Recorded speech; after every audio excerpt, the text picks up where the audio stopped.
우리가 서로 사랑하는 것이 마땅하답니다. 하늘의 별과 같이 많은 은혜를 받은 사람, 하늘의 별과 같이 많은 은혜를 받은 사람이란 제목으로 하나님의 말씀 증거하도록 하겠습니다. 우리는 하늘의 별과 같이 정말로 많은 은혜를 받은 사람들이죠.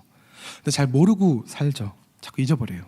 그래서 우리가 잃었던 은혜를 좀 찾아보고자 합니다.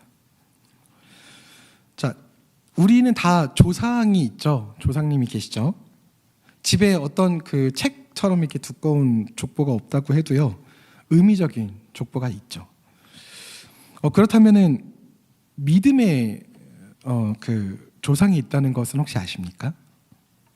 예, 믿음의 조상하면 뭐가 떠오르죠? 누가 떠오르죠? 바로 아브라함입니다. 대답해 주셔서 감사합니다. 예상치 못했던. 네. 아브라함이 믿음의 조상이 될 수 있었던 이유는요, 간단합니다.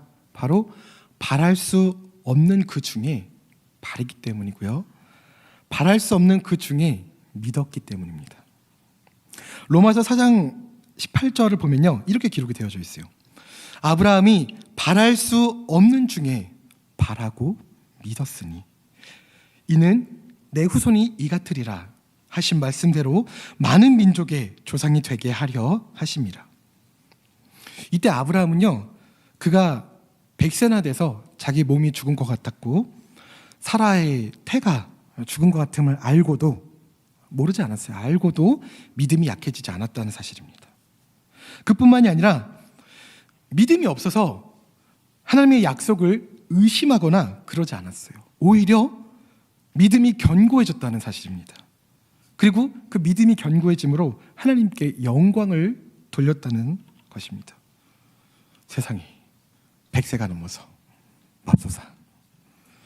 하지만 약속하신 그것을 능히 이루실 줄 알았다는 거죠. 확신하였다는 거예요. 확신이요.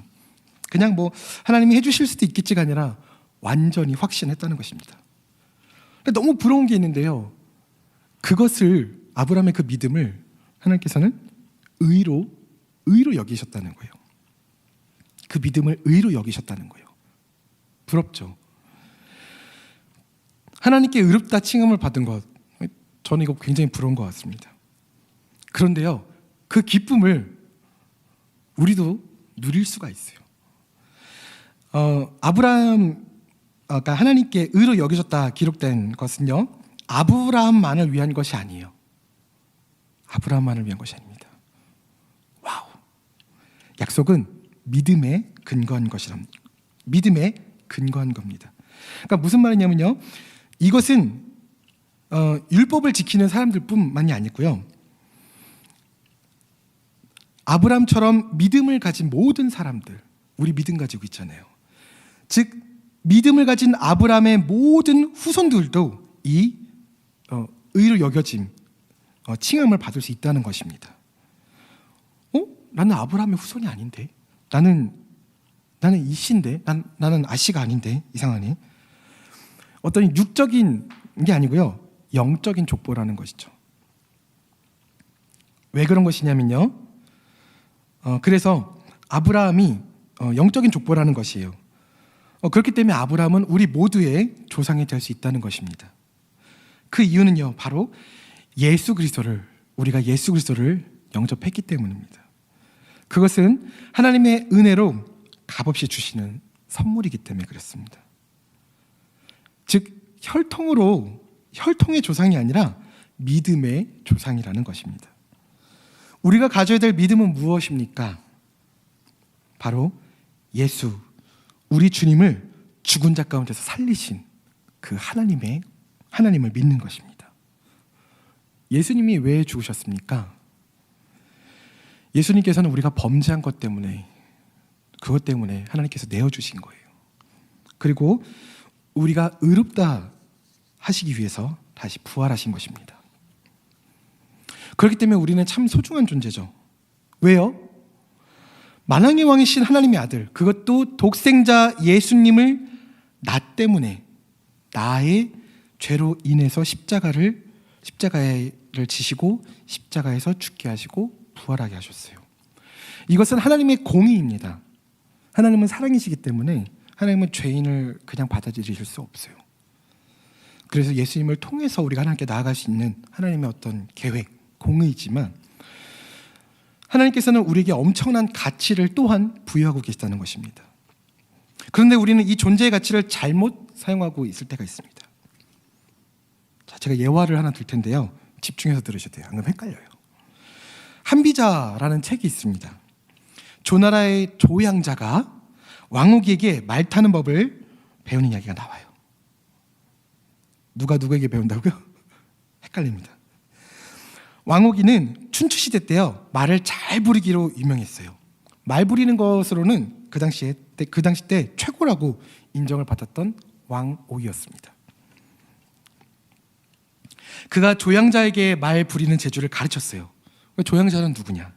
조양자는요, 양자가 아니라 누구의 양자가 아니라 이름이에요. 이름. 조양자. 조양자는 조간자의 아들입니다.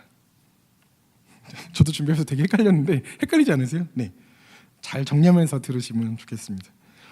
네, 왕옥이는요, 자신이 군주로 모시던 조간자의 아들 조양자를 가르쳤어요. 자신의 군주의 아들이니까 얼마나 온 힘을 다해서 가르쳤겠습니까? 얼마 뒤에 조양자는 이만하면 모든 것을 다 배웠다고 생각하고 스승인 왕오기에게 시합을 하고자 했어요. 시합을 합시다.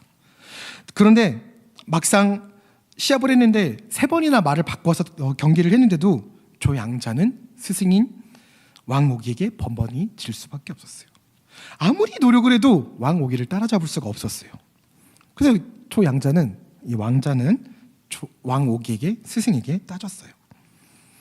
그대가 나를 가르치되 말 타는 기술을 모두 전수하지는 않은 것 같소. 그때 왕오기가 조양자가 자신을 이기지 못한 이유를 차분히 설명했습니다. 기술은 다 가르쳐 드렸으나 그것을 사용하는 방법이 잘못되었습니다. 더 안 같은가요? 네. 말을 탈 때는 말과 조화를 이루어야 되겠죠. 근데 스승이 뒤쪽에 있으면은 이 양자는 계속해서 그 스승만 의식하고요, 스승이 앞에 있으면은 스승을 따라잡을 욕심에만 사로잡혔던 거예요. 그러니까 말과 하나가 되는 어떤 조화를 이루지 못했던 것입니다. 그러니까 욕심 때문에 더 중요한 것, 그러니까 모두 말 타는 방법을 전부 전수를 받았지만 제대로 이길 수가 없었던 거죠. 탈 수가 없었던 거예요. 그 피아노 같은 거 배울 때도 마찬가지거든요. 어떤 기술만 자꾸 연마해서 바로 쳐내려고 하는 그런 그 학생들이 있어요. 음악을 정말 사랑해야 돼요. 건반은요, 제가 배웠던 건데요, 저도 그렇게 가르쳤고, 건반은요 손가락으로 치는 게 아니라 마음으로 치는 겁니다. 네. 그게 차이예요. 근데 그걸 잊어버리고 자꾸만 테크닉으로만 치려고 그러는 거죠. 그러니까 이제 힘들고, 말도 그렇게 타려고 하면 힘든 겁니다. 근데요, 중요한 것은 우리도 그렇다는 거예요. 우리도 하나님께서 우리를 만드셨죠. 하나님께서 믿음으로 구원을 받을 수 있다고 하셨고 우리가 그것을 알아요. 그리고 하나님께서 주신 소명으로 사명을 감당할 수 있어요. 이걸 다 아는데도 우리는 자꾸 이상한 곳에 눈을 돌립니다. 이거는 괜찮아. 이거는 우상숭배가 아니야. 이거는 이 세상에 살아가면서 요 정도 요령은 좀 있어요. 요 정도는 괜찮아. 이러면서 절대로 나의 욕심을 버리지 못합니다. 이유가 분명하거든요. 그래서 절대 버리지 못해요. 우리는 크리스천인데 자꾸만 욕심을 부려요. 그래서 세상에서 빛과 소금의 역할을 감당하지 못하는 지경까지 이르고 있습니다. 지켜야 되는 믿음은 지키지 않고 이상한 것들만 자꾸 지키려고 하는 습성이, 경향이 있어요. 모든 것을 다 내어주셨던 예수님의 삶과는 너무나도 거리가 먼 우리들의 삶인 것입니다. 오히려 양심적으로나 예의, 도덕, 윤리적으로요, 다른 종교나 다른 기업들이요 더 이 사랑에 앞장서고 있어요. 이것은요, 하나님은 사랑이십니다, 예수님께서 우리를 사랑하십니다라고 늘 말하고 다니는 우리에게는 정말 부끄러운 일입니다. 왜 부끄러울까요? 오늘 본문 말씀 요한 1서 4장 11절에 기록되어 있는 이 말씀 때문에 그렇습니다. 사랑하는 자들아, 하나님이 이같이 우리를 사랑하셨은즉 우리도 서로 사랑하는 것이 마땅하도다. 너무나도 마땅하다는 거예요. 내가 쟤를 왜 사랑해야 되는데요? 서로 사랑하는 게 마땅하대요. 저 사람이랑 좀 성격이 좀 안 맞아요. 저 사람 다른 팀인데요? 별로 사랑할 이유가 없는데요? 아니에요. 서로 사랑하는 게 마땅해요. 저 사람 저번에 되게 안 좋았어요. 막 기억이 안 좋아요. 아니요. 사랑하는 게 마땅합니다. 영화 럭키를 어쩌다가 보게 됐어요. 유해진이 주인공으로 등장을 하더라고요. 굉장히 반가웠어요. 그는 킬러입니다. 거기서 살인 의뢰를 받으면요, 그 살인 대상자, 그러니까 죽여야 되는 그 사람에게 가가지고요, 그 사실을 알려줘요. 그리고 다시 기회를 주는 겁니다. 어떻게 기회를 주냐면요, 내가 너를 죽은 것처럼 위장을 해줄 테니 위장을 해서 너가 새 삶을 살 수 있도록 도와주겠다. 이렇게 도와주는 거예요. 즉 죽으면 산다, 뭐 이런 겁니다. 왜 그렇게 살게 되었는지는 몰라요. 안 나와요, 영화에. 그러나 포인트는 이겁니다. 킬러도 사람에게 기회를 준다는 거죠.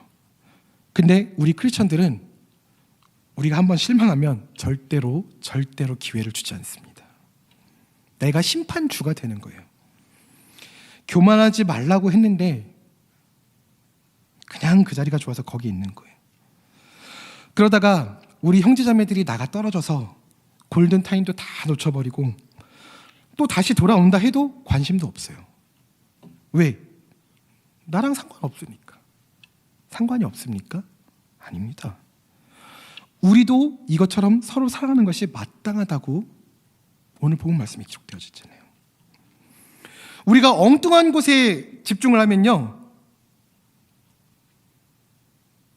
우리는 정말 사랑해야 되는 대상을 놓치게 됩니다. 우리가 우리의 욕심을 절제하지 못하고 그곳에만 집중을 하면요, 다른 소중한 가치들은 모두 다 놓쳐버리게 된다는 것입니다. 기회가 지나가요. 우리의 인생은요, 우리의 것이 아닙니다. 우리 이 홍대 세교회는요, 우리의 것이 아닙니다. 하나님께서 우리를 귀하게 생각하시고 구원을 허락하셨지만 우리가 서로 사랑하지 않으면 우리는 귀하지 않아요. 하나님께서 영혼 구원에 가장 관심이 많으세요. 근데 그 영혼들에게 상처를 입혀서 대체 뭘 어쩌겠다는 겁니까? 내가 생각하는 거 다 맞고 내가 생각하는 게 다 정당하고 내가 100% 다 맞으면 뭐 합니까? 내가 사랑해야 되는 영혼들은 이미 다 떠나갔는데. 자, 이제 처방을 할 거예요. 자, 그게 다 맞는 것 같죠? 내 마음대로 사는 것. 하지만 중요한 것은요, 내가 소중한 것만큼, 내가 힘든 것만큼 다른 영혼들도 너무나도 정말로 천하보다 귀하고 소중하다는 것입니다. 근데 왜 함부로 대할까요, 우리는? 근데 내가 뭐라도 된 듯이 자꾸 뭐라고 할까요? 그러면 안 되는 것입니다. 교회는 그러면 안 돼요. 세상의 모든 것들이 다 그렇게 한다고 할지라도 우리 교회만큼은 그렇게 하면 안 돼요. 왜요? 하나님은 사랑 그 자체이시기 때문에 그렇습니다. 반대로 사는 사람이 있었어요. 세상은 올라가라고 하죠. 그러나 으뜸이 되고자 하는 자는 모든 사람의 종이 되라고 말씀하신 분이 계세요. 세상은 강해지라고 이야기를 합니다. 그러나 내가 그리스도를 위하여 약한 것들과 능력과 궁핍과 박해와 곤고를 기뻐하노니 이는 내가 약할 때에 강한 되시는 강함이라. 세상은 속도를 내라고 말합니다. 그러나 마태복음 20장 16절에는 이렇게 기록되어 있죠. 이와 같이 나중된 자로서 먼저 되고 먼저 된 자로서 나중되리라. 전 이 말씀이 너무 무서워요. 세상은 복수하라고 합니다. 하지만 누가복음 23장 34절에 예수님께서 이렇게 말씀하셨어요. 아버지, 저들을 사하여 주시옵소서. 자기들이 하는 것을 알지 못합니다. 세상은 살아남으라고 해요. 하지만 요한복음 12장 24절에 이렇게 기록되어져 있죠. 내가 진실로 진실로 너희에게 이르노니 한 알의 밀이 땅에 떨어져 죽지 아니하면 한 알 그대로 있고 죽으면 많은 열매를 맺느니라. 이 말씀처럼 사신 분이 계세요. 한평생을 반대로만 살다가 가셨죠. 그분은요, 물을 포도주로 변화시키시고 5,000명을 먹이고도 12광주리를 남게 하신 분이에요. 그리고 죽었던 청년을 살리신 분입니다. 그분은 무리를 걸으셨고요, 눈먼 자를 뜨게 하셨고 안진뱅이를 일으키셨습니다. 그분은 바로 예수 그리스도십니다. 우리가 걸어가야 할 길, 우리가 따라가야 될 길, 오직 한 길, 예수 그리스도셨습니다. 예수님이니까 그렇죠. 내가 굳이 그렇게 살 필요 있나? 내가 그렇게 꼭 살아야 하는가? 그것은 우리의 정체성을 몰라서 하는 얘기예요. 두 번째 처방입니다. 창세기 1장 26절에서 27절 보면요, 26절만 볼게요. 하나님이 이르시되 우리의 형상을 따라 우리의 모양대로 우리가 사람을 만들고 그들로 바다의 물고기와 하늘의 새와 가축과 온 땅과 땅에 기는 모든 것을 다스리게 하자 하시고, 중요한 것은요, 하나님께서 우리를요 하나님의 형상, 하나님의 모양대로 창조하셨다는 겁니다. 여기에 우리 정체성이 있거든요. 인간이 하나님의 형상 또는 하나님의 모양을 따라서 창조되었다는 것은요, 하나님을 닮은 영적 성품을 지닌 존재라는 것을 뜻합니다. 우린 그런 존재예요. 인간이 하나님을 닮은 유사성을 지녔다는 점은요, 인간의 성품은요 하나님의 인격적인 성품을 드러내도록, 하나님의 인격적인 성품을 드러내도록 지어졌고, 그러한 인간 성품은 인간이 곧 하나님의 성전이고요, 우리를 통해 하나님의 통치를 드러내길 원하신다는 것, 드러내길 원하신다는 거예요. 그리고 그것이 우리의 삶의 궁극적인 목표라는 것입니다.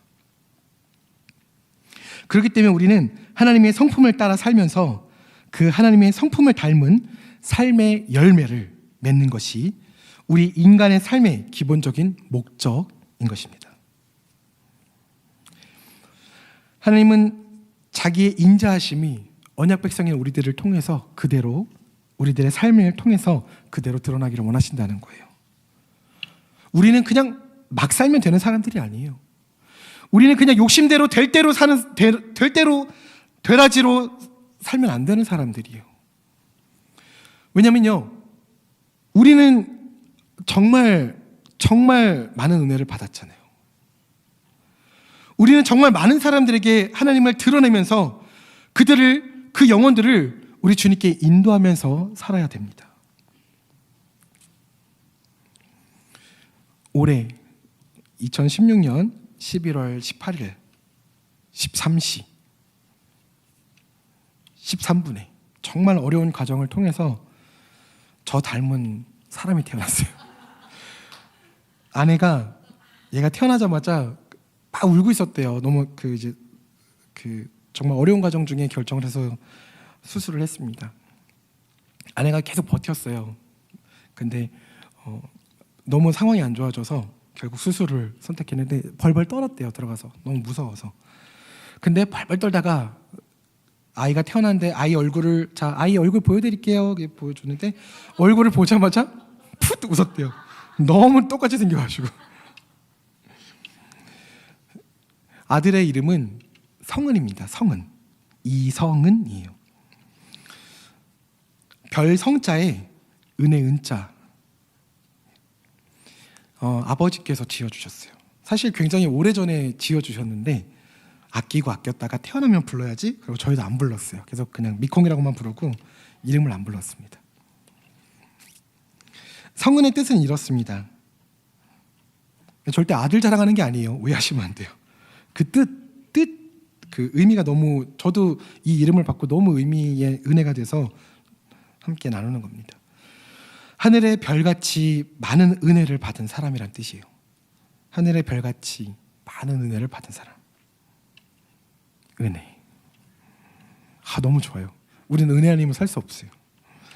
하늘의 별같이 많은 영혼들을 주께로 인도하는 사람, 그런 의미를 담고 있습니다. 근데 중요한 건요, 이 이성은만 그런 게 아니에요. 사실 우리 모두가 그렇습니다. 우리 모두가 별과 같이 정말 많은 은혜를 받았잖아요. 우리는 정말 한량없는 은혜, 갚을 수 없는 은혜를 수많은 별들처럼 받았습니다. 정말 이제는요, 복음 증거하고요, 별과 같이 수많은 사람들을 주님께로 인도하는 성령의 열매로 많은 사람들을 사랑하고 섬겨야 하는 우리입니다. 그것이 하나님을 드러내는 삶이에요. 우리가 마땅히 사랑하는 삶입니다. 기억해야 될 것이 있습니다. 모든 것은 내 것이 아니라는 거예요. 주님의 것이라는 겁니다. 우리가 열심히 사역을 하다 보면요, 내 건 줄 알아요. 제가 청소년부 149 담당하고 있잖아요. 너무너무 사랑합니다. 정말 말 안 듣거든요. 정말 지긋지긋하게 연락 안 돼요. 여러분들 무시, 멸시, 천대, 그게 제 삶이에요. 여기 우리 교사 선생님들 앉아 계시는데 아마 동일하게 느끼실 거예요. 멸시, 천대, 십자가는 우리가 지고 있어요, 지금. 근데요, 청소년부 149 너무 사랑하지만 하나님께서, 또 우리 오너께서 체인지 이러시면 다 바꿔야 돼요. 제게 아니에요. 하나님께서 맡겨주신 양떼라는 거죠. 제게 아니에요. 착각하면 안 돼요. 제가 아주 어렸을 때 사고를 당했습니다. 옛날에는 육교가 참 많았어요. 육교에 올라가서 있었는데 그때 나이가 어릴 때예요. 3살이 안 됐을 때거든요. 근데 육교에 올라가 있었는데 어머니께서 이제 그날 이제 새 양말과 새 신발을 신겨 주셨어요. 근데 제가 육교에서 떨어진 거예요. 차가 이게 밑에서 지나가는데 그 바람을 못 이기고, 믿지 않으시겠지만 제가 육교에서 떨어졌어요. 그 바람에 훅 하고 날아가지고. 그래서 어머니가 나와 보니까 육교 위에는 애기 신발만 덩그러니 놓여져 있다는 거예요. 그 사람들이 저쪽에 막 모여 있어서 가서 알아봤더니 이미 간 거예요, 병원에. 병원에 이제 응급실로 갔겠죠. 근데 저를 사랑하셨던 이제 친척분이 계시는데 그 친척분이 계속 막 왔다 갔다 하시면서 막 어떡하지 막 안절부절하셨다는 거예요. 그 의사 선생님께서 저분 누구시냐고 그랬더니 아버님이시냐고 했더니 아니라고, 저기 친척이라고 그랬더니 좀 나가 계시라고. 근데 오히려 저쪽에 조용하게 앉아 계시는 분이 계셨어요. 의사 선생님이 물으셨대요. 저분은 누구시죠? 네, 웅석이 아빠입니다. 근데 그렇게 앉아있던 아버지께 제가 굉장히 어릴 때부터 저를 봐주셨던 권사님이 계시는데 그 권사님께서 저희 아버지께 물으셨어요. 목사님, 혹시 하나님께서 웅석이의 눈을 뜨게 하지 않으시면, 못 일어나게 하시면 어떻게 하시겠습니까? 안 돼! 이래야 되는데 저희 아버지의 대답은 이거였어요. 네, 하나님께서 주셨으니 하나님께서 데려가 주셔도 감사합니다. 제 입장에서 좀 억울하죠. 그래서 욥기 이 말씀을 찾아봤어요. 아버지 어떻게 저한테 그러실 수 있습니까? 찾아봤는데 욥기 1장 21절 말씀이더라고요. 제가 두고두고 기억할 말씀이죠. 주시니도 여호와시오 거두시니도 여호와시니 아멘. 여호와 이름이 찬송을 받으실지어다. 주시니도 여호와시오 거두시는 이도 여호와십니다. 감사한 겁니다. 사역하다가 진이 빠지는 일이 정말 많아요. 정말 자존심 상하는 일이 너무나도 많습니다. 울고 싶은 일도 너무 많고요. 억울한 일도 너무 많고요. 정말 참소당하는 일, 정말 내 인격 자체가, 나 자체가, 정체성 자체가 무너질 때가 너무나도 많아요. 그만큼 힘들어요. 우리 큰일 날 뻔했어요. 진장님들 그럴 뻔했어요. 우리 팀장님들, 간사님들, 얼마나 리더님들 얼마나 힘드시겠습니까? 그럴 때요, 우리 다른 거 신경 쓰지 말고요. 우리 자꾸 엉뚱한 데 가서 바라보지 말고요. 우리 하나님만 붙듭시다. 우리가 받은 은혜를 기억하세요. 우리는 저 하늘의 별처럼 많은 은혜를 받은 사람들입니다. 그 은혜면 우린 충분히 감당할 수 있습니다. 자, 마지막입니다. 이제 남은 것은 뭘까요? 바로 하나님의 사랑을 실천하는 순종입니다. 순종하다는요, 히브리어로 3가지 뜻이 있어요. 그 중에 하나가 바로 샤마입니다. 네, 듣다, 귀 기울이다, 뭐 이런 뜻이에요. 우리는요, 하나님의 말씀을 청종하고 하나님의 말씀에 청종해야 돼요. 그리고 따라야 합니다. 그리고 성령의 열매를 맺어야 합니다. 우리가 그 성령의 열매를 맺기를 간절히 소망합니다. 아멘.